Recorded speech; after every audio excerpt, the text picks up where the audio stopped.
Saya memilih sepakat dengan apa yang dikatakan oleh Gus Mus dan saya mengikutinya. Heeh. Mari kita serahkan persoalan PBNU ini kepada Gusti Allah. Jepang mengadakan konsolidasi para ulama karena mereka salah dengan menangkap Kiai Hasim dan Kiai Mahfud Siddiq. Identitas NU juga karena melekat dengan partai Heeh. dilarang. Misalnya, kalau sekarang sampean menemukan SMA Masito, SMA Khodijah, Ya. SMP di Penogoro, itu dulu Ma'arif NU.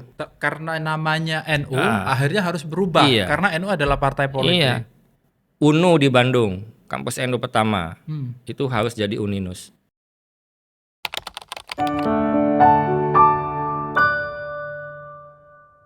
Assalamualaikum. Podcast kali ini wajib ditonton oleh aktivis NU, para pengurus Nahdlatul Ulama, dan orang-orang yang concern terhadap Nahdlatul Ulama. Karena kita akan berbincang mengenai sejarah yang sedikit banyak akan berbeda. Tambahan-tambahan dari apa yang sudah kita baca dan kita ketahui sebelumnya. Dan di satu sisi, kita mengakui ada fenomena di kalangan pengurus besar Nahdlatul Ulama, ada dinamika kalau tidak ingin menyebut konflik yang sedikit banyak membuat para aktivis, warga, dan kalangan-kalangan pecinta NU itu merasa hopeless barangkali, kecewa. Sehingga kita perlu kembali mencari apa sih yang bisa kita gali dari sejarah untuk mengembalikan NU ke dalam track yang dianggap benar melalui perspektif sejarah dan pergerakan. Karena Nahdlatul Ulama lahir dari gagasan itu, dari semangat itu untuk berkontribusi, untuk ambil bagian dalam banyak cerita sejarah. Karena itu saya mengundang sejarawan yang sangat familiar atau kalau tidak mau menyebut salah satu yang paling dalam untuk memahami NU yang bisa kita undang saat ini. Kalau yang sejarawan senior banyak, cuma yang kita cari yang lebih muda lah, biar enak ngobrolnya. Kang Iip Zulkifli Yahya. Halo Kang. Halo, terima kasih. Assalamualaikum. Waalaikumsalam warahmatullah. Kang Iip, jadi teman-teman itu ngelihat dinamika yang sudah terjadi mungkin 2 tahun terakhir kali ya di PBNU itu.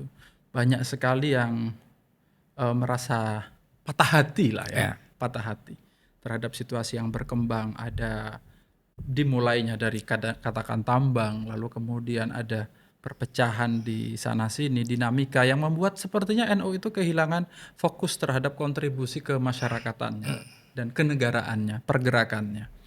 Nah, di dalam obrolan kita kali ini, saya berharap kita masuk ke masa lalu untuk tahu sejauh mana NU itu terlibat. Agar para aktivis NU itu tidak lagi fokus ke persoalan-persoalan ini. Kita diskusi yang katakanlah produktif dan bisa membuat kita bergairah lagi kira-kira. Ya. Tapi bahwa konflik ini membuat patah hati, iya nggak Mas? Saya pikir iya ya. Oh. Kok nggak selesai-selesai gitu. Sampean kan meneliti sekali itu. Ya, makanya saya memilih sepakat dengan apa yang dikatakan oleh Gus Mus dan saya mengikutinya. Oh. Mari kita serahkan persoalan PBNU ini kepada Gusti Allah. Jadi saya samina wa ta'na di situ. Oke. Dan kita bisa jeda sejenak gitu. Toh ada yang lebih punya kapasitas untuk memikirkannya dan mungkin kita saatnya menepi, menekuni apa yang selama ini kita abaikan atau kita lupakan, yang itu justru akan bisa menyembuhkan luka di masa depan nanti. Tapi jangan-jangan kehadiran sampean memang ini bagian dari upaya menyerahkan diri kepada Gusti Allah dan Allah memerintahkan, Kang Iip, tolong datang ke ruang publik. Kita diskusikan. Ya, katakanlah demikian. Jadi karena sudah banyak sekali yang memikirkan PBNU hari ini, jadi ya saya kembali ke perpustakaan. Dan saya senang dengan layanan perpustakaan nasional kita. Oke. Saya apresiasi sangat tinggi karena kita tetap bisa riset di hari Sabtu dan Minggu. Oh iya, iya. Itu Kemewahan. sering saya pilih Heeh. karena Jakartanya kemana-mana cepat, Iya. tidak ada kemacetan kan gitu. BTW Kang Iip ini tinggalnya di Bandung. Di Bandung. Iya. Jadi ke Jakarta, mumpung lagi ke Jakarta, kita undang ke sini. Iya.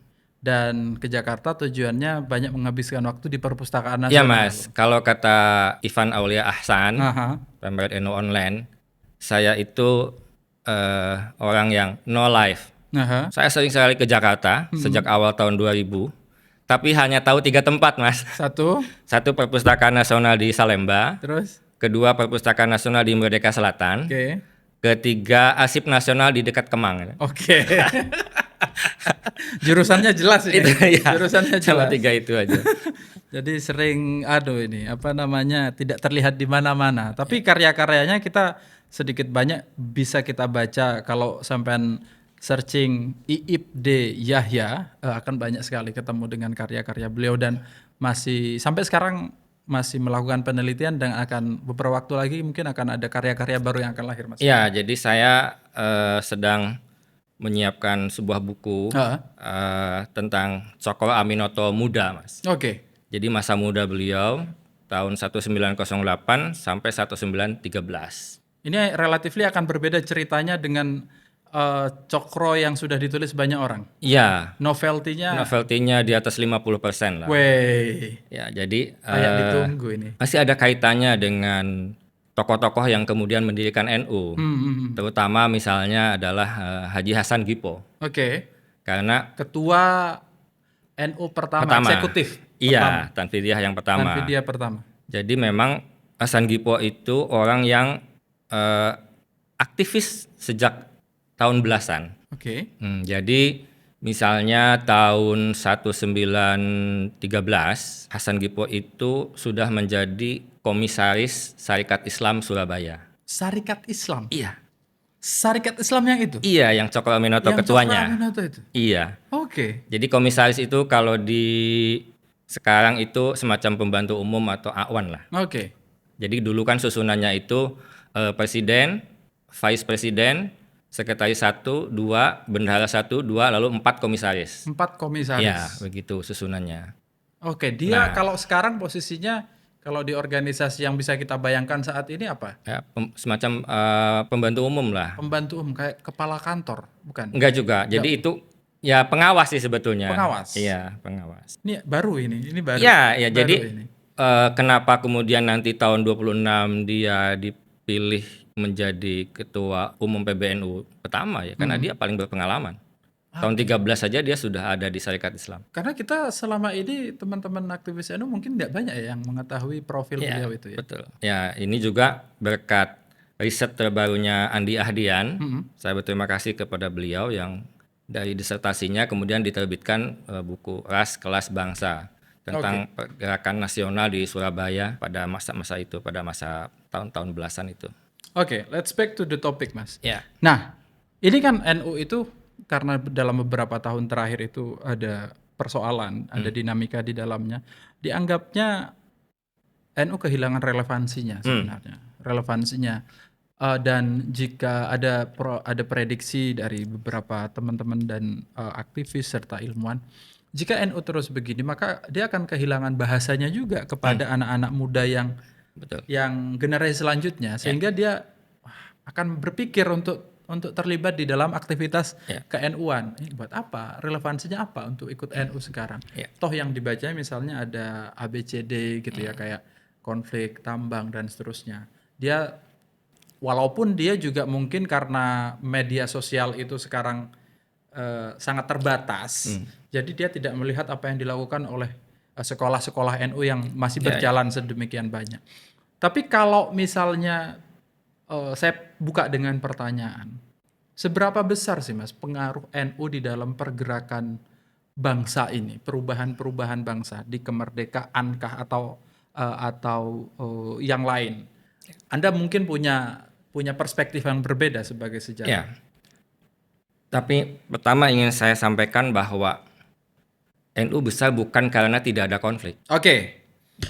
Artinya konflik itu sangat wajar di dalam Menjadi bagian yang inherent di Oke. dalam pertumbuhan NU. Oke. Persoalannya itu adalah bagaimana konflik itu dikelola. Makanya muncul dari gegeran kemudian menjadi Gergeran. ya itu kan menunjukkan betapa biasanya NU dengan konflik gitu. Sebesar ini sudah biasa konflik di NU? Iya, Misalnya kapan? banyak dari awal, Mas. Dari awal? Kita ini dari awal ya, Mas. Ya. Jadi dari awal misalnya ketika NU terbentuk ya, Oke. 31 Januari 1926 karena ingin mengirim utusan yang berbeda dengan Kongres Umat Islam Oke. ke Kongres Khilafah di Mekah. Oke. Itu tahun 26. Karena ternyata berdasarkan bocoran Kongres Umat Islam yang akan diadakan pada tanggal 6 Februari 1926, di media sudah dapat bocoran, Mas. Iya. Jadi media tuh dari dulu suka begitu. Memang dari Dapat dulu duluan. bocorannya dulu. Iya. Sudah muncul yang akan dikirim adalah Cokro Aminoto dan Ki Haji Mas Mansur. Iya. Wakil dari kelompok bermadhab. Jadi kita dulu disebutnya kelompok bermadhab atau al-mutamadzhibun gitu. Itu tidak ada di utusan itu. Dalam hal ini dari NU nggak ada. Iya, gitu. Kemudian Ki Wahab menyampaikan itu. Ternyata ada sudut pandang yang berbeda antara para ulama bermadhab ini dengan kelompok yang mengadakan Kongres Umat Islam. Oke. Kalau mereka berpendapat bahwa yang harus datang ke Kongres Khilafah di Mekah itu adalah representasi umat Islam. Oke. Sifatnya lebih politis. Oke. Tetapi kalau ulama bermadhab ini punya kepentingan yang ubudiyah sifatnya. Oke. Memastikan tradisi peribadatan di Mekah itu tetap terjaga, tidak terganggu dengan menguatnya isu wahabisasi. Oke. Gitu. Jadi ada titik berangkat yang berbeda. Karena itu seminggu sebelum Kongres Umat Islam di Bandung dilaksanakan, tanggal 31 Januari diadakan pertemuan di Surabaya yang memutuskan untuk memberangkatkan utusan ke Hijaz. Karena utusan ini harus ada yang memberangkatkan, maka kemudian dibentuklah Nahdlatul Ulama seperti sebagaimana yang sudah diketahui ya gitu. Singkat cerita, utusan ini gagal berangkat. Oke. Karena teknis ketinggalan kapal. NU dari dulu suka ketinggalan. Itu. Emang, ya. Kemudian tahun 27 Kongres Umat Islam mengirim lagi Cokro Aminoto dan Ki Mas Mansur untuk Kongres Khilafah yang kedua tahun 27 Di Mekah juga. di Mekah juga. Nah, NU juga tidak diajak. Apa yang dilakukan NU? Konsolidasi ke dalam. Bulan September muktamar yang pertama, dulu kongres namanya. Kemudian tahun 27 kongres yang kedua. Nah, sebelum kongres yang ketiga, Komite Hijaz yang dulu dibentuk tanggal 31 Januari tahun 26 itu sudah siap nih untuk berangkat dengan lebih baik. Maka kemudian diputuskan yang berangkat adalah Ki Haji Abdul Wahab Hasbullah dan Syekh Gonaim Al-Misri. Kemudian mereka berangkat melalui Singapura. Oke. Nah, ini yang agak jarang dibahas, Mas. Jadi di Singapura itu Mbah Wahab kampanye tentang NU. Oke. Setidaknya di 7 titik. Di Singapura saja. Sama Malaysia. Oke. Sama Malaysia. Jadi di setiap tempat tuh beliau menjelaskan. Beliau adalah utusan Nahdlatul Ulama yang akan meminta kepada raja, seperti kita tahulah apa yang dituntut itu. Jadi ini kan nggak banyak mungkin penonton ruang publik yang berlatar belakang NU. Ya. Isunya waktu itu yang dipersoalkan oleh Nahdlatul Ulama, yang menjadi dorongan oleh Nahdlatul Ulama itu adalah urusan apa? Waktu mau ke Mekah itu. Antara lain. Ya, antara lain. Dipastikan tetap terjaganya mazhab 4 Oke. di dalam peribadatan di Mekah, misalnya dalam sholat. Ya. Jadi sudah ratusan tahun tradisinya itu, misalnya kalau sholat duhur itu Syafi'i, Ya. kalau sholat asar Maliki, dan selanjutnya gitu. Itu diminta tetap dijaga. Oke.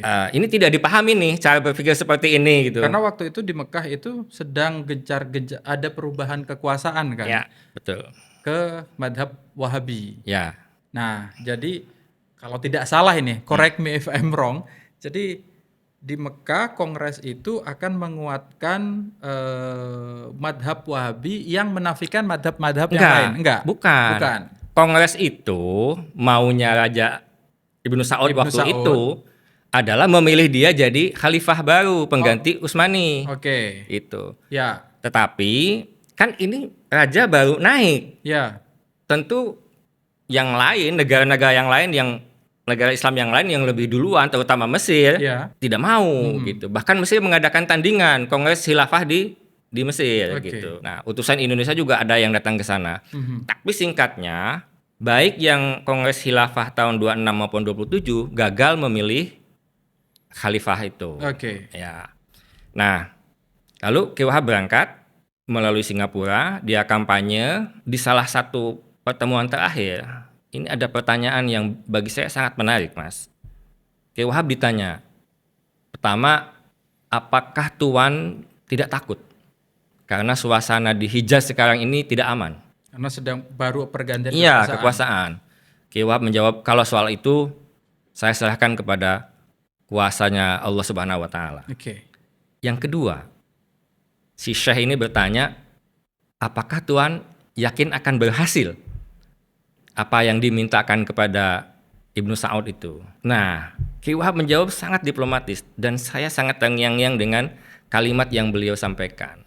Kata beliau, paling tidak saya sudah melakukan izalatus sukut, Menghilangkan diam. kediaman. Jadi menolak diam. Menolak Ketika ada atau melihat kemungkaran yang akan terjadi, potensial terjadi. Misalnya nantinya soal makam Nabi yang hilang, kemudian pelaksanaan mazhab 4 yang hilang dan macam-macam. Ya. Gitu. Rupanya di Singapura dan Malaysia ini karena sesama Ahlus Sunnah wal Jamaah itu sepakat dan mendukung dan mendoakan. Oke. Bahkan di Singapura itu meminta supaya sepulangnya dari Mekah mampir dulu ke Singapura. Ki Wahab, kami akan membuat cabang NU Singapura. Tapi mereka masih berdebat namanya apa? Namanya NU atau apa gitu. Nah, lalu berangkatlah ke sana. Yang menarik adalah Ki Wahab itu diterima sebagai tamu negara. Perwakilan Nahdlatul Ulama, organisasi keagamaan Ya. yang relatif baru berdiri 2-3 Dua tahun, tahun, ya. 2 tahun, diterima oleh seorang raja Arab, Ibnu Saud, Iya, secara khusus. secara khusus. Iya, diberi waktu khusus. Apa yang membuat itu spesial, Mas? Yang membuat raja itu menerima Kiai Wahab itu? Beliau melihat atau Raja Ibnu Saud melihat ini penting. Isu yang disampaikan juga dianggap penting. Makanya diterima secara khusus, tidak kan kadang tamu itu diterima bersama-sama Ya, gitu. rame-rame. Nah, ini private gitu. Oke. Yang sangat penting, isunya juga krusial dan Ki Wahab itu orangnya lugas. Saya diutus oleh Ki Hasim dan Ki Hasim minta jawaban langsung. Oke. Jadi nggak ada Basa-basi, namanya? Nggak ada basa-basinya. Iya, dan itu dipenuhi. Apa aja permintaan yang apa ya? Artinya kan Ki Hasim menitipkan surat. Ya. Kan saya ini utusannya Ki Hasim Isam Nahdlatul Ulama. Suratnya disampaikan dan saya hanya akan pulang setelah menerima jawabannya. Kan gitu. Diberikan jawaban itu. Nah, dalam dialog itu disampaikan, bahkan Ibnu Saud mengatakan saya juga bermadhab Hambali begitu. Oh iya. Bahkan beliau mengatakan begitu. Jadi semua yang diusulkan Nahdlatul Ulama itu diterima. Kecuali satu yang tidak diterima. Apa itu? Sebetulnya itu tidak ada di dalam surat itu. Jadi selama di Mekah itu kan lama ya. Ya. Ki Wahab riset tentang pelaksanaan ibadah haji. Oke. Lalu beliau menyampaikan usulan-usulan perbaikan. Nah, kalau urusan haji katanya kamu gak usah mikir, itu urusan kami kata gitu. Di urusan haji ya. Itu. Jadi diterima sangat baik dan akhirnya sukses ya. Nahdlatul Ulama direkognisi oleh Ibnu Saud yang hampir jadi khalifah penggantinya Utsmani. Iya. Kan luar biasa, posisi Nahdlatul Ulama langsung mendapatkan sorotan Iya. internasional. Yang belum kita teliti adalah, Mas, ada berapa kelompok yang tahun itu mengusulkan hal yang sama. Ada nggak kelompok aswaja dari negara lain? Kalau ternyata sejarah membuktikan hanya NU yang mengusulkan itu, atau kelompok dari negara lain itu tidak jadi karena sudah merasa diwakili oleh NU. NU representasi aswaja dunia dong. Iya. Kan harusnya bangga ini Iya. kita. Gitu. Artinya di aspek rekognisi itu menunjukkan besarnya atensi Ya. dunia terhadap NU Ya. di awal-awal berdirinya saja. Ya. Segitu gedenya Betul. atensinya. Ya, makanya itu membawa kepercayaan diri juga Iya. kepada Nahdlatul Ulama di tanah air. Makanya berbeda. Jadi Ya begitu datang bawa Wahab ke Indonesia, kita ini sudah diakui. Bikin cabang, gitu. kira-kira begitu. Oke. Sampean orang yang tahu sinema kan. Ya, sedikit banyak. Jadi kalau saya ditanya apa yang bisa difilmkan dari sejarah NU, ini Komite Hijaz. Komite Hijaz. Karena apa? Keberangkatan Ki Wahab dari Pelabuhan Surabaya itu dilepas oleh 3.000 orang. Coba. 3.000. Kemudian nanti pulangnya lebih meriah lagi disambutnya sejak turun di Tanjung Priok, kemudian naik kereta api gitu, sepanjang perjalanan, nanti di Surabaya, luar biasa. Singkat cerita, balasan dari Ibnu Saud disampaikan ke Hasyim, lalu dibacakan di dalam suatu pertemuan di Surabaya. Nah, sejak itulah kemudian dilangsungkan Muktamar NU yang ketiga, dan mulai tadi betul kata sampean, mulai ada perkenan untuk membentuk cabang-cabang. Dan setahun kemudian 1929 Muktamar dilaksanakan di luar Jawa Timur, di Semarang. Terus ke Pekalongan, ke Cirebon, ke Jakarta gitu. Oh iya, kemarin saya kira ada sempat beredar foto di Jawa Tengah yang banyak ulama-ulama itu juga. Nah, saya masih tertarik untuk melihat peran itu, NU perannya besar sekali di aspek itu. Tapi kalau di dalam aspek bangsa kayak ke proses menuju kemerdekaan, era misalnya ada lahirnya gerakan di 1908, di 28, apa yang bisa diceritakan itu? Karena selama ini kan seolah-olah itu dua hal yang berbeda antara NU dan sejarah pergerakan di Indonesia itu. Ya. Di situ memang peran NU belum terlihat. Ya. Karena memang waktu itu anak-anak muda belum banyak terlibat. Nah, kan belakangan itu Abdullah Ubaid, kemudian Kiai Wahid Hasyim dan lain-lain itu bergabung belakangan. Salah satu buktinya apa? Ketika 1928 HBNU, Hizbut Nahdlatul Ulama, menerbitkan majalah, dulu namanya Orhan, itu ditulis dalam bahasa Jawa dan huruf pegon. Huruf pegon? Iya. Seperti yang kita pelajari sekarang di pesantren itu? Iya. Apa maksudnya dengan menulis huruf NU pegon itu? Huruf Jawa pegon itu? Ketika kelompok sebelah mengkritik NU di majalahnya atau di surat kabarnya dalam bahasa Melayu, NU menerbitkannya pegon. Kan sangat tidak nyambung. Ini dilaksanakan sekira 2 tahun. Saya mencoba menggunakan istilah santri ya, husnuzon gitu. Apa maksudnya? Rupanya Ki Wahab itu ingin membangun satu enklave, jaringan pegon di Jawa terutama. Mengabarkan kepada semacam kode ya. Kamu yang bisa baca pegon, ini loh sudah lahir Nahdlatul Ulama dengan ABCD gitu. Penjelasannya. Dan itu terbangun jaringan itu, terpanggil lah itu. Sehingga walaupun babak belur dihantam oleh media-media di luar NU, tetapi berhasil membangun kelompok inti yang itu jadi pondasinya kebangunan NU seterusnya, Mas. Gitu. Nah, setelah anak-anak muda ini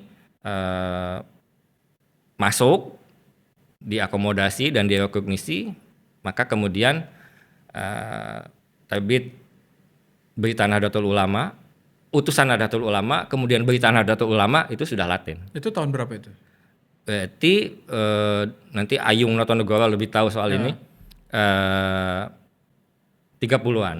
Kita 30-an. Ya, tahun 1930. Jadi Pertengahan kita, lah. NU itu sudah mulai punya media itu di tahun-tahun itu. Ya, tahun 28. 28 itu kan momentum nasional Sumpah Pemuda itu. Ya, Ada Sumpah itu masih pegon ya. Nanti masuk tahun 30-an sudah latin, sehingga sudah bisa saling berpolemik, merespon dan bisa dipahami juga oleh orang luar. Gitu. Iya. Ya. Jadi ada 2 tahun yang sangat tidak seimbang perdebatan, kritik pada NU itu tidak ada yang membalas lah. Nah, Ya, karena tetapi orang nggak bisa baca. betul. Nah, tetapi rupanya itu enclave-nya terbangun, sehingga ini menjadi pondasi yang sangat kuat yang nantinya membuat seorang Wahid Hasyim amazed gitu. Kok ini sarungan, ini tradisional, kemudian ortodoks, tapi kok sangat cepat gitu. Kan yang membuat dia kagum itu. Sehingga dia pun setelah bertahun-tahun memikirkan itu, tahun 1938 dia bergabung dengan NU. Gitu. Ya, tadi ada 2 tahun yang rupanya itu katakanlah didesain oleh Kiai Wahab untuk membangun enclave tadi. Nah, ini cerita mengenai Kiai Wahid. Tadi kan Kiai Wahab, fasenya Kiai Wahab ya. Cerita Kiai Wahid ini kan juga tidak kalah menariknya sebagai sejarah yang membentuk Nahdlatul Ulama. Kita tahu bahwa Kiai Wahid ini kan dekat sekali dengan Soekarno. Soekarno pernah buat konferensi Asia Afrika misalnya kan. Saya mau ini Mas, karena seringkali seolah-olah kita itu NU itu dianggap tidak di dalam kita punya alur sejarah sendiri, tapi bangsa ini punya alur sejarah sendiri yang sepertinya itu kita nggak ketemu, sepertinya nggak ketemu dan seolah-olah Nahdlatul Ulama itu di luar ceritanya itu di luar sejarah kebangsaan. Kalau tadi misalnya di 1928 kita udah ketemu ada media di situ walaupun di Sumpah Pemuda belum kelihatan ya waktu itu. Kalau di konferensi Asia Afrika itu apa yang kita lakukan, yang dilakukan oleh NU? Oh itu terlalu jauh lompatannya. Coba kita urut dulu ya.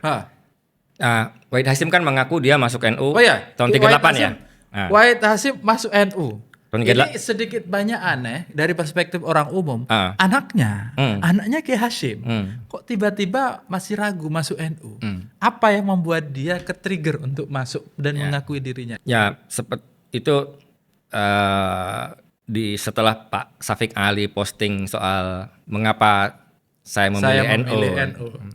Kemudian orang mencari tulisan itu dan ingin membaca. Rupanya itu kena. Iya ya, saya kenapa memilih NU? Mungkin daripada demam gitu ya, karena melihat konflik nggak selesai-selesai, lalu tanya kembali, bener nggak saya memilih NU itu? Nah, mereka ingin tafaul kepada Kiai Wahid Hasyim, siapa tahu mungkin cocok gitu pikirannya, sehingga mereka argumentasinya kena nih, sama nih. Iya. Gitu. Jadi supaya tetap teguh, mereka butuh alasan sekarang. Tidak cukup genetik lagi, butuh alasan. Siapa tahu alasannya Kiai Wahid cocok dengan saya gitu. Nah, makanya itu penting. Jadi Kiai Wahid emes karena dengan ketradisionalannya, dengan konservatifnya, justru NU itu tumbuh sangat cepat, melebihi bahkan partai politik yang sudah lebih dulu ada. Nah, yang ingin saya sampaikan adalah tahun 1937 itu sudah dibentuk MIAI, Majelis Islam A'la Indonesia. Jadi ini semacam embrionya MUI nantinya. Jadi kumpulannya partai dan ormas Islam. Jadi ada partai politik seperti PSII, ada ormas Islam seperti NU, ada Muhammadiyah, PSIS, POII dulu sebelum bersatu menjadi PUI. 38 berarti ketika MIAI ada itu itu kan inisiatifnya Kiai Mas Mansur, Kiai Wahab Hasbullah dan lain-lain. Tahun 37 kan berarti Kiai Wahid belum resmi anggota NU kan? Belum. Nah 38 beliau masuk, kemudian tahun 1940 ketika ada pergantian pengurus MIAI, itu Kiai Wahid menjadi ketuanya. Ketua MIAI. MIAI gitu. Wakilnya Wondo Amiseno, kemudian sekretarisnya Fakih Usman, bendaharanya dari Persatuan Islam. Semua ormas terwakili. Oke. Kita tahu ada MIAI, cuma kita nggak tahu MIAI itu kerjanya apa. Iya. Apa yang sudah dikerjakan oleh MIAI sehingga layak jadi legasinya organisasi ormas Islam ini. Nah, kebetulan saya tahun kemarin itu melakukan riset tentang Ki Anwar Musaddad. Saya menemukan satu data yang sangat menarik, Mas. Yaitu 1939 terjadi Perang Dunia Kedua. Ya. Arab Saudi ini ada di kelompok sekutu kan, dengan Amerika kan, karena sejak awal ini urusan minyak dan lain-lain. Sehingga mereka berhadapan dengan Jerman dan Italia. Betul. Bahkan awal-awal langsung saling mengusir duta besarnya gitu. Nah, akibat Perang Dunia Kedua itu, kita bisa membayangkan sekarang Selat Hormuz konflik ya, itu juga berdampak banyak. Nah, waktu itu ribuan orang Indonesia itu tinggal di Mekah. Karena haji, umroh, Macam-macam, karena kerja. macam-macam. Oke, dengan berbagai alasannya. Karena perang, maka tidak ada lagi kapal yang masuk dan keluar dari Hijaz. Sehingga ribuan orang Indonesia ini, namanya mukimin, itu terancam kelaparan. Karena tidak ada lagi kiriman uang atau kiriman beras yang tadinya itu reguler. Iya, kita nggak bisa ngebayangin kayak sekarang Iya, lah ya. betul. Makin lama makin sulit. Iya. Sewa tempat jatuh tempo, kemudian harga makanan naik gitu kan. Uang tidak ada. Maka akhirnya sejumlah tokoh Indonesia di sana waktu itu, antara lain Kiai Anwar Musaddad, ini rapat kemudian membentuk organ taktis namanya Kokesin. Kokesin. Ya, Komite Kesengsaraan Indonesia. Dari namanya sudah mengindikasikan kesulitan yang maha dahsyat. Iya, iya. Ya, Kokesin. Kokesin, Komite Kesengsaraan Ya. Indonesia. Jadi ini ketuanya berganti-ganti karena ini kan cair saja gitu. Siapa yang paling kesengsara kayaknya? Ya, yang artinya yang in charge waktu itu siapa itu dia yang melakukan. Cuma ketuanya yang terakhir itu adalah Kiai Anwar Musaddad. Oke. Nah, dia ketua yang terakhir. Setelah dibentuk Kokesin, akhirnya kirim telegram ke tanah air. Kemana? Mereka tahu. Sekarang ada MIAI. Maka ke MIAI lah. Jadi alamat telegramnya ke MIAI. MIAI. Ya. Tolong kirim kapal. Intinya minta dipulangkan. Dipulangkan. Minta dipulangkan. Sabar dulu kan di sini gitu. Iya, itu kan Indonesia belum ada. Belum ada. Iya. Jadi MIAI ini sudah melakukan satu upaya mewakili negara. Iya. Untuk mengembalikan saudara-saudaranya pulang dari Hijaz. Itu upaya diplomasi yang luar biasa. Luar biasa, Mas. Nah, singkat cerita, Kokesin juga melakukan ini, pendataan. Data itu dalam kondisi apapun sangat penting. Iya, iya, iya. Akhirnya dikumpulkanlah, lalu didata. Setelah didata, ada 3 kelompok orang Indonesia yang ada di Mekah pada waktu itu. Yang pertama adalah pelajar. Oke. Tolabah. Mereka datang ke sini untuk belajar. Oke. Maka nggak usah dipulangkan. Ya. Ini di skip. Yang kedua adalah orang yang datang ke Mekah ingin meninggal, Mas. Ingin meninggal. Iya. Mereka nggak mau dipulangkan. Orang datang ke situ ingin mati di Mekah. Ini di skip. Oke. Nah, barulah yang ketiga. Setelah dihitung-hitung, jumlahnya 2.504 jiwa. Ini kategori apa ini? Yang ketiga ini? Dewasa. Oke. Ini pendatang, ada yang bekerja, ada yang naik haji, gitu. Ada yang kunjungan singkat lah gitu. Nah, inilah yang menjadi tanggung jawab Kokesin untuk dipulangkan. Ada dewasa dan anak-anak itu berjumlah 184 jiwa. Nah, kemudian kirim data ke Miai. Nah, Miai di sini tidak mudah juga. Karena apa, Mas? Ketika Perang Dunia Kedua meletus, Belanda itu diduduki Jerman. Oke. Nah, Jadi Saudi ini dekat ke Amerika. Sementara Belanda, which is juga Indonesia, Hindia Belanda, Belandanya sedang diduduki Jerman. Iya. Maka ibu kota Belanda waktu itu pindah ke London. Ibu kota Belanda pindah ke London. Iya. Oke. Negaranya saja hilang, apalagi ngapain mikirin negara jajahan kan gitu. Ya. Bayangkan betapa sulitnya kan. Ya. Nah, Ki Wahid dan para pengurus Miai yang lebih senior, lebih berpengalaman, para politisi dari PSII terutama, Pak Wondo Amiseno dan lain-lain, kemudian lobby ke Volksraad, kemudian konferensi pers, sehingga dimuat oleh media. No viral, no justice itu dari dulu sudah berlaku, Mas. Iya. Jadi sudah mendapat atensi dari publik, maka kemudian mulai itu diteriakan, selamatkan Mukimin begitu. Itu kalau kita buka media tahun 40 sampai 41 itu Mukimin itu sangat mudah didapatkan. Alhamdulillah dokumentasinya selamat masih terjaga baik di Perpustakaan Nasional. Antara lain yang dimuat di Harian Pemandangan. Ini miliknya orang Tasikmalaya, namanya Haji Une Junaidi, media nasional terbesar waktu itu. Berbahasa Melayu. Bahasa Indonesia. Akhirnya langkah terakhir dari Miai adalah mengirimkan telegram ke Ratu Juliana yang sedang ngungsi di Inggris, di London. Kiriman ke sana minta supaya ini rakyat Hindia minta ditolong dan dikirim kapal ke Hijaz.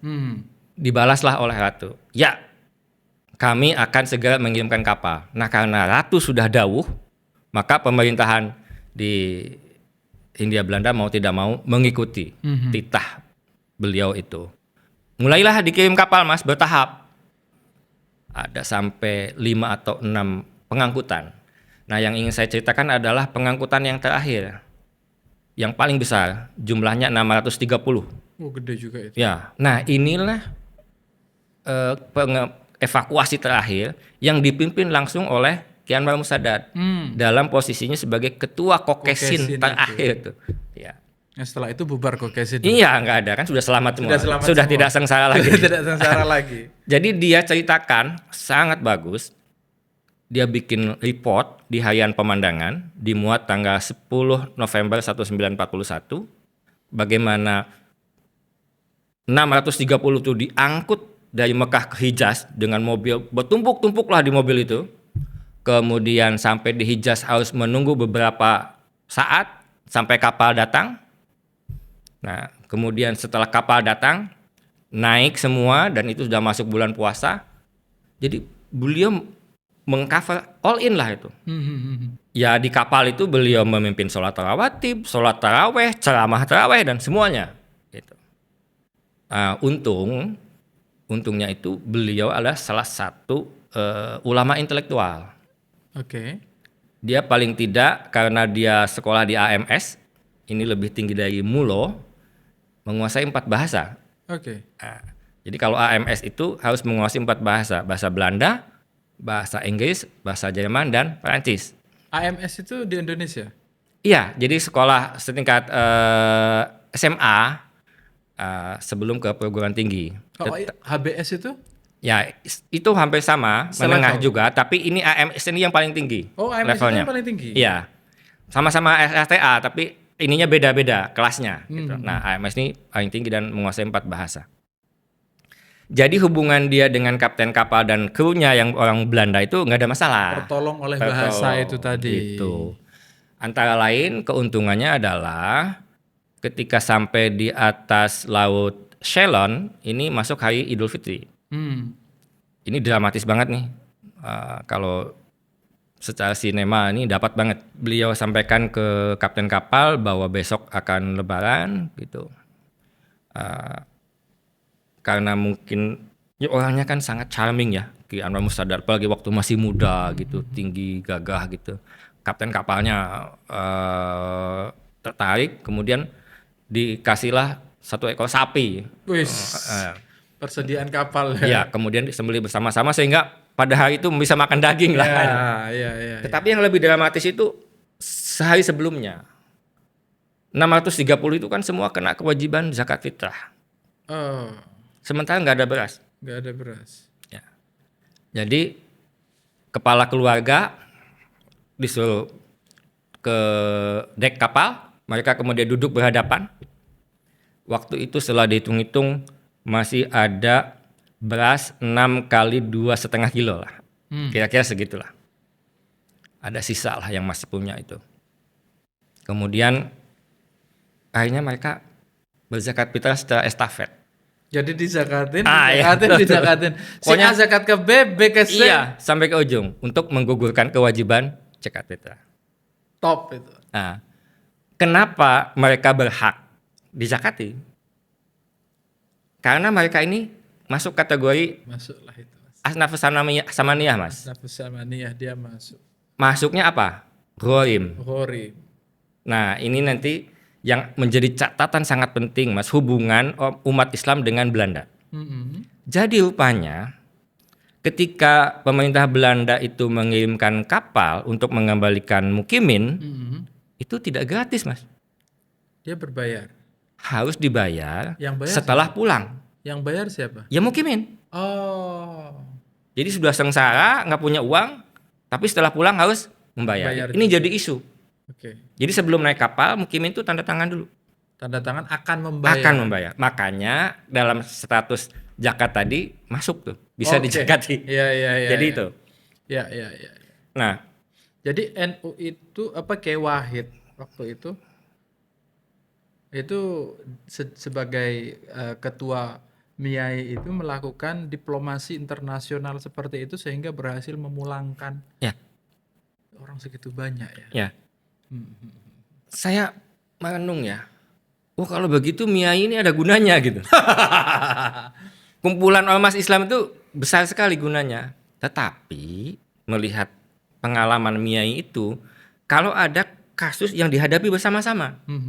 Kalau enggak, Nah, kan kayak kumpulan aja gitu. iya.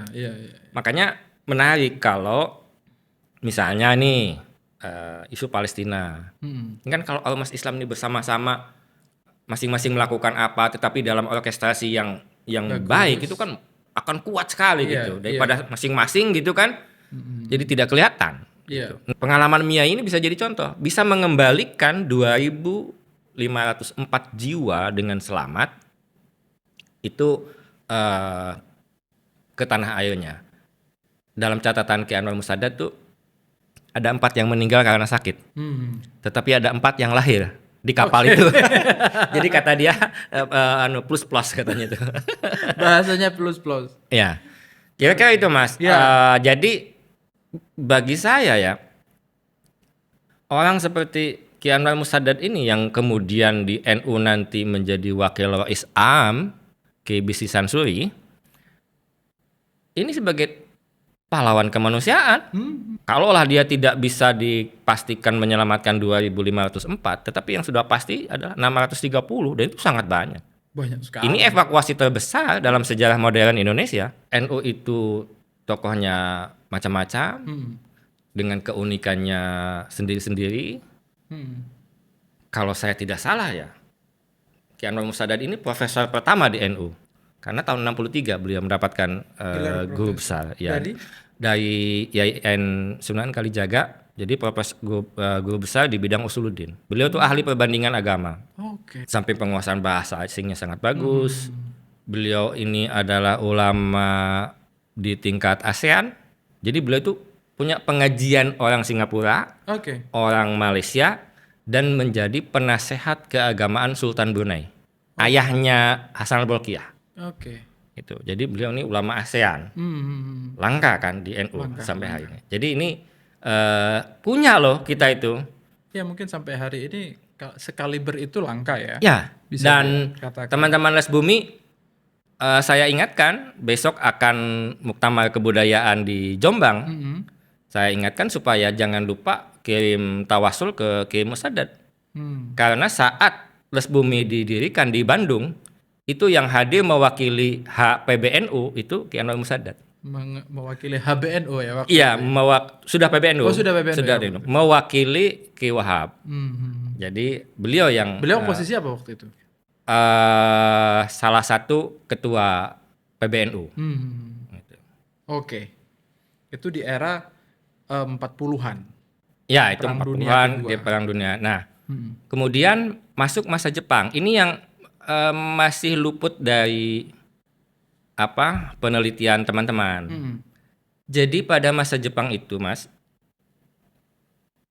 Jepang mengadakan konsolidasi para ulama karena mereka salah dengan menangkap Kiai Hasyim dan Kiai Mahfud Siddiq. Ya, Kiai Hasyim kan ditangkap itu. Ya, Terkenal sejarah itu. ya. Singkat cerita, Jepang mengakui keluputannya itu dan memberikan kompensasi. Kiai Hasyim dijadikan sebagai ketua Shumubu. Iya. Semacam Kementerian Agama tetapi bukan departemen, hanya ada di pusat. Tapi karena terjadi pemberontakan Sukamana, kemudian dibukalah Shumuka di 20 karesidenan di Jawa dan Madura. Itu yang kemudian jadi cikal bakalnya Kementerian Agama. Nah, Ki Anwar Musadat itu adalah kepala Shumuka Priangan yang pertama. Nanti dalam posisinya sebagai ketua Shumuka itulah Ki Musadat membentuk Hizbullah di Priangan. Oke. Nah, itu ya kaitannya. Nyambungnya ke situ. Tapi sebelum itu saya ingin sampaikan, sejak bulan Juli 1943, Jepang ini mengadakan, kalau di NU itu ada PDPKP ya. Ya. Nah, Jepang ini mengadakan kursus ulama. Kursus ulama. Iya. Satu angkatan itu 60 orang. Oke. Masing-masing karesidenan mengirimkan 3 kiai. Oke. Syaratnya adalah 1, ulama paling dikenal di kabupaten atau kotanya. Kemudian yang kedua bisa menulis huruf Latin. Oke.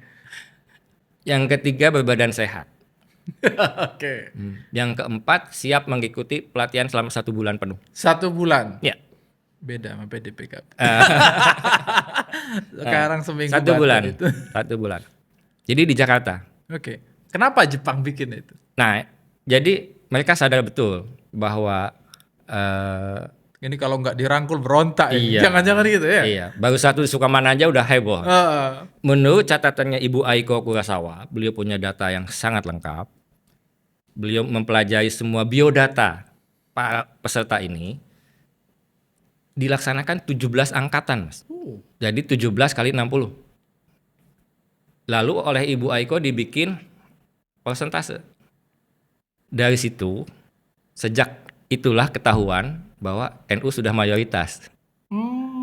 Jadi jumlah ulama NU yang ikut pelatihan itu jumlahnya 35%. Dari total keseluruhan. Jadi sebetulnya dari situ mulainya kelihatan. Jadi sebelum ada BPS lah itu. Oh iya. Ya. Nah, sehingga ketika kemudian Shumuka itu dibuka, yang mengisi di kantong-kantong tertentu ya Kiai NU. Kebanyakan Kiai NU. Iya, makanya kemudian kalau Kementerian Agama seolah-olah milik NU itu di situ Mas sejarahnya Mas. Emang udah dari Shumuka dari itu, Shumukanya. zaman Jepang itu. Itu pun 35% itu bisa lebih sebetulnya.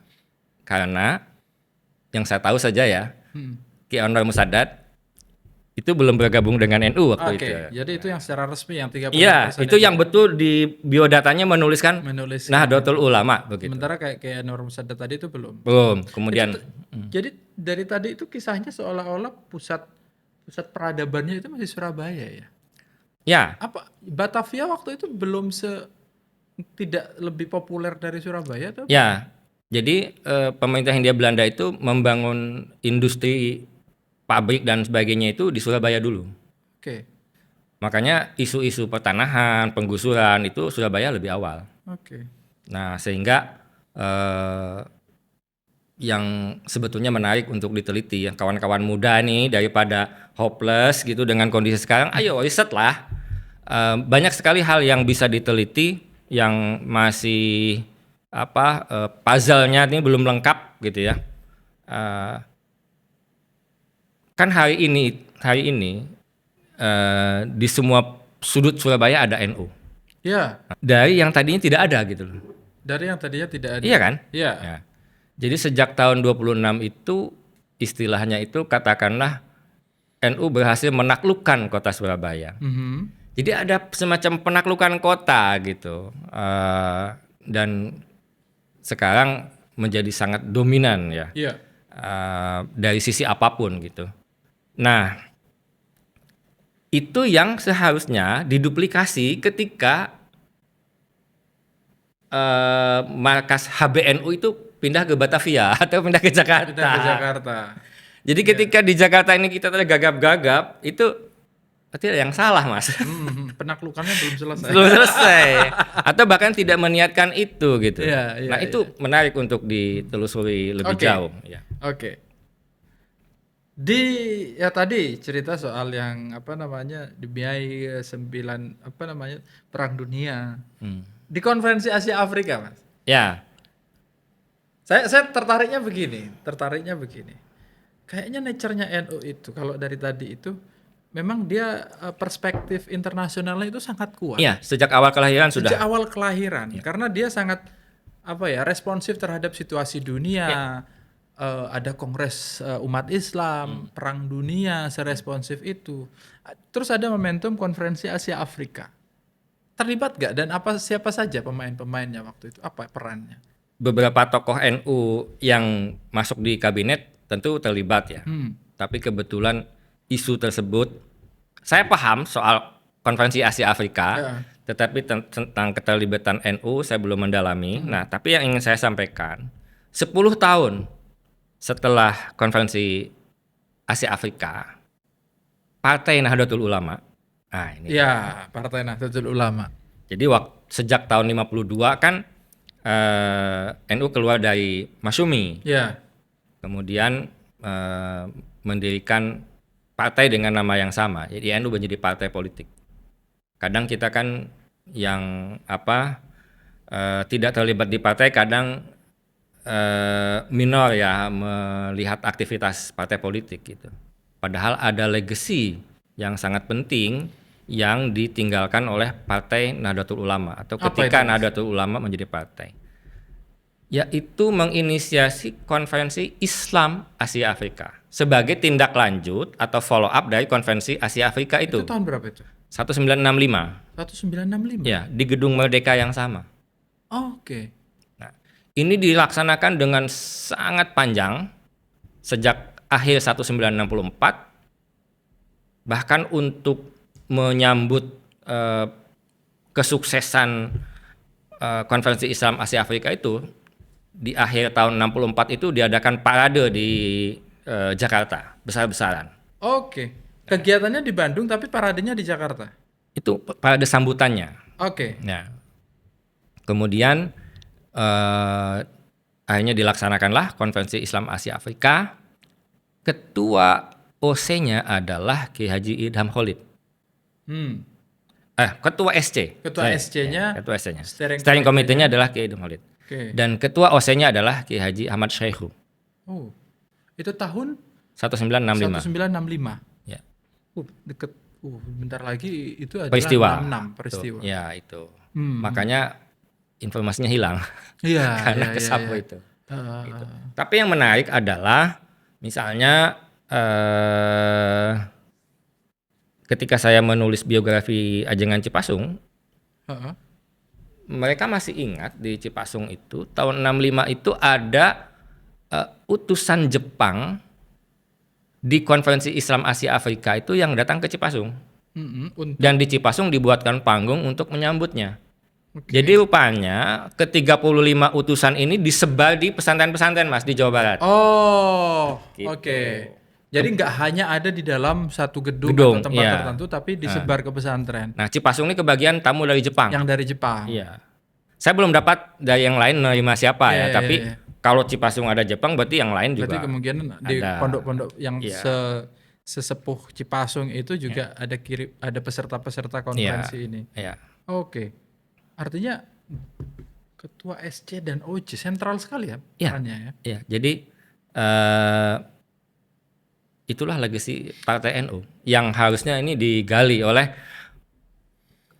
orang yang mengaku sebagai pelanjut partainya NU. Ini menarik ini karena apa ya, sebegitu kentalnya gerakan atau ya gerakan aktivis NU, pengurus-pengurus NU dari masa ke masa terhadap situasi global. Ya. Dan Konsolidasinya tentu saja konferensi Asia seperti Afrika. di tahun 55, di tahun 65 pun stressing terhadap kemerdekaan Palestina itu sangat kuat. Oh iya, iya. Sangat kuat. Nah, itu kalau ingin melihat bagaimana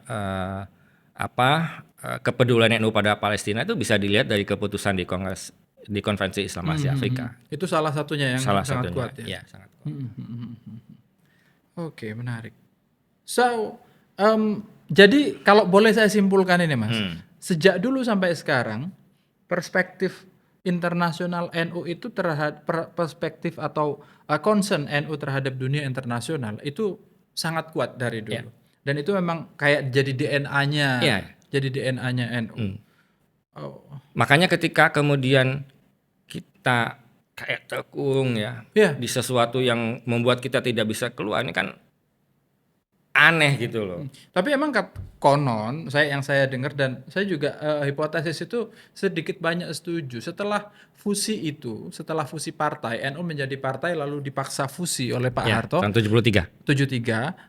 NU itu makin menyempit lapangan. Oh iya, ya. Sehingga jadi pemain kandang lah ya, betul. Pemain kandang. Ya, jadi itu sesuatu yang tidak terantisipasi. Pergantian rezim itu NU difusikan bersama 10 partai yang lain di dalam P3, kemudian di dalam P3 pun dikerdilkan. Nah, akhirnya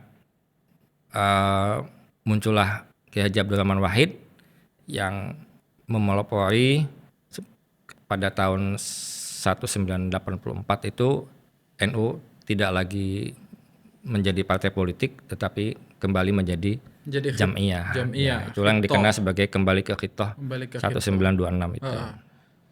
Itu 1926. Tapi memang ketika sudah fusi kita kehilangan banyak lapangan dan akhirnya yang biasanya ada lapangan permainan di sana sini sudah nggak ada, jadi makin kecil.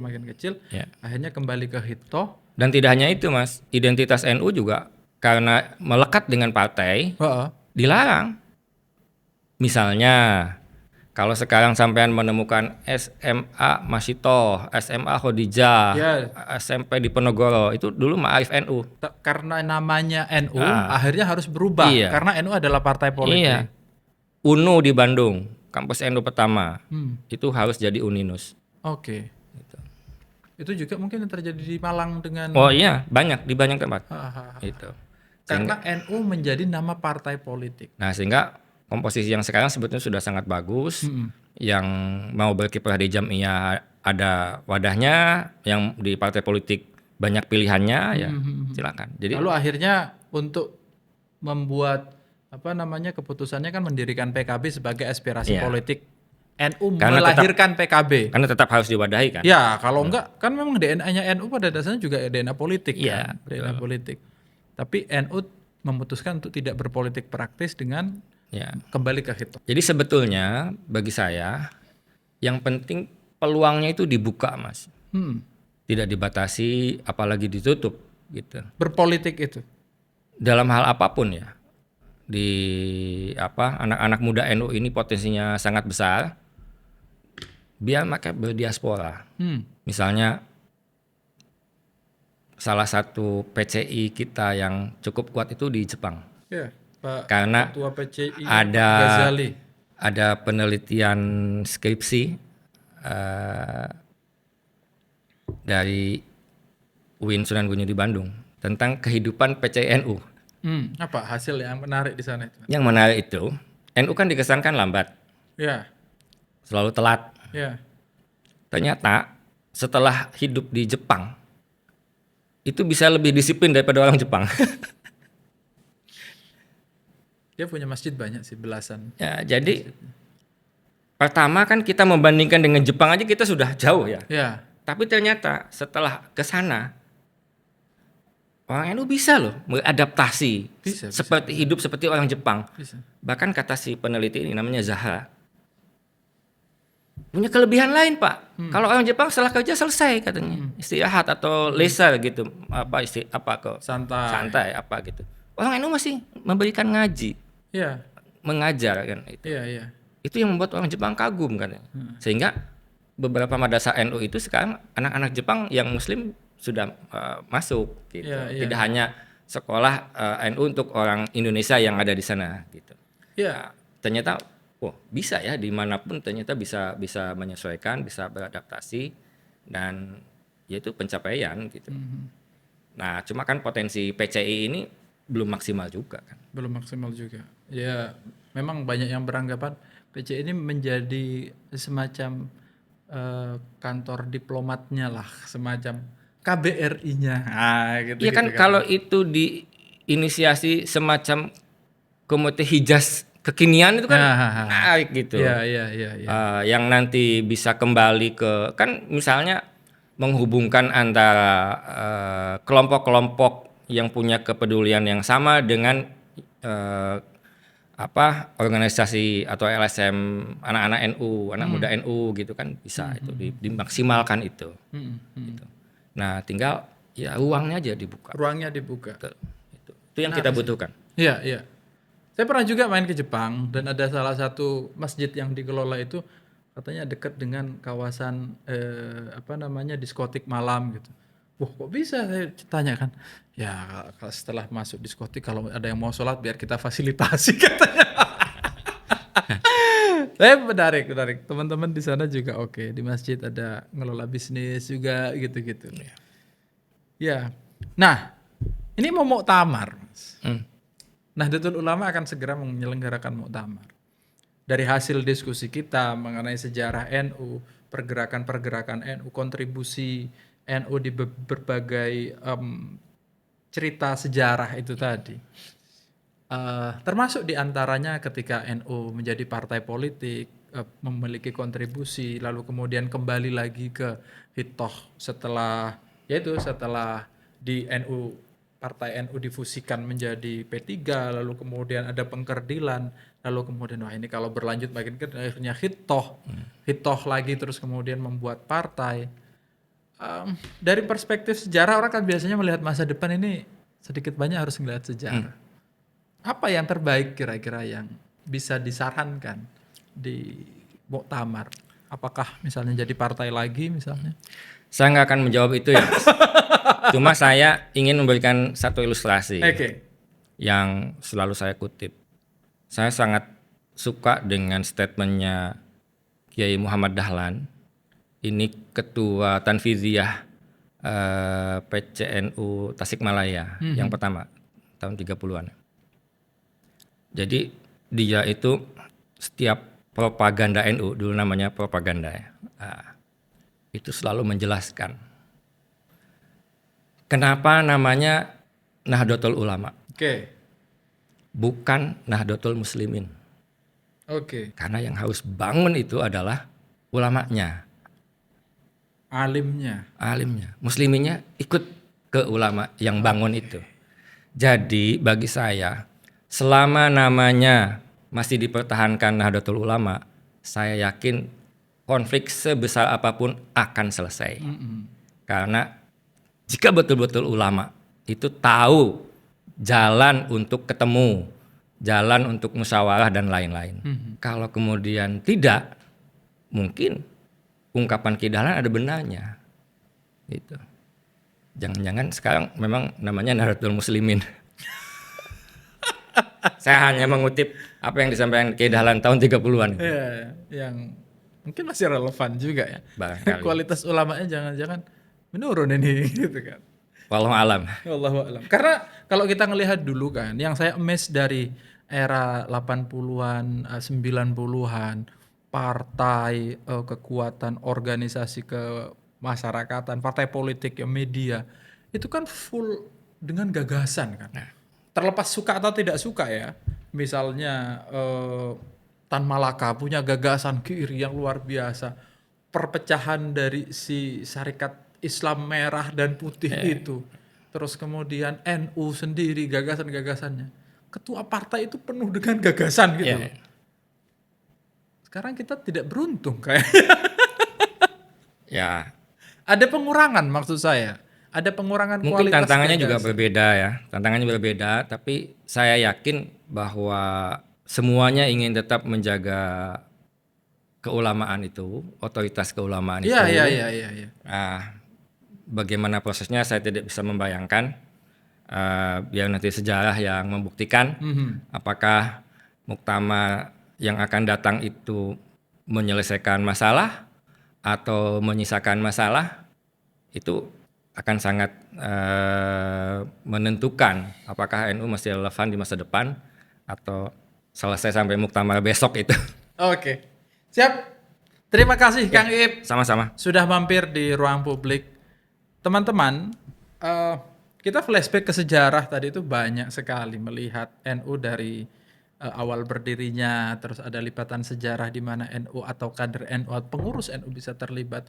Termasuk bagi saya yang sangat fenomenal adalah ketika di Perang Dunia Kedua berhasil berkontribusi terhadap pemulangan ribuan orang ya, yang itu adalah kerjaan diplomatik yang luar biasa besar yang dilakukan baik dari Indonesia sendiri ataupun dari Hijaz waktu itu. Termasuk tadi adalah kita ngerefleksikan peran-peran NU, gagasan NU, perubahan-perubahan sedikit banyak. Dan apa yang dilakukan oleh NU, pertama yang bisa saya tangkap adalah NU itu dekat sekali dengan fenomena dunia global. Kita tidak di masa yang informasinya sangat sulit waktu itu, tidak seperti sekarang, dekat sekali rasanya. Ada fenomena apa global, NU itu respons. Dan itu bisa kita lihat di dalam catatan-catatan. NU itu bukan hanya sekedar urusan di dalam negeri saja, tapi selalu terbuka atau inform dengan apa yang terjadi di luar sana. Dan di dalam lipatan sejarah, karena namanya ulama itu tadi, dia memiliki pengetahuan, kewawasan yang luas, sehingga bisa berkontribusi terhadap banyak hal. Konferensi Islam Asia Afrika, pasca konferensi Asia Afrika aja, SC dan OC-nya kayak tadi disebut adalah kiai-kiai NU, yang artinya kontribusinya juga sangat besar. Tentu saja banyak hal yang belum kita bicarakan di waktu yang sangat singkat ini, tapi yang ingin kita sampaikan adalah di dalam podcast kali ini loh yang menjadi gagasan kita di masa lalu. Yang mungkin jika kita ngelihat lagi ke belakang, membuka lagi catatan, kita bisa bersama-sama untuk mengembalikan dinamika yang saat ini mungkin sedang berbelok arahnya untuk kembali menjadi di arah yang benar sesuai cita-cita Nahdlatul Ulama. Kita akan ketemu lagi di episode selanjutnya. Jadi bagi Anda yang concern terhadap NU dan suka nanti akan melihat bagaimana proses muktamar NU, jangan lupa subscribe Ruang Publik. Karena kita akan membuat konten soal itu. Assalamualaikum warahmatullahi wabarakatuh.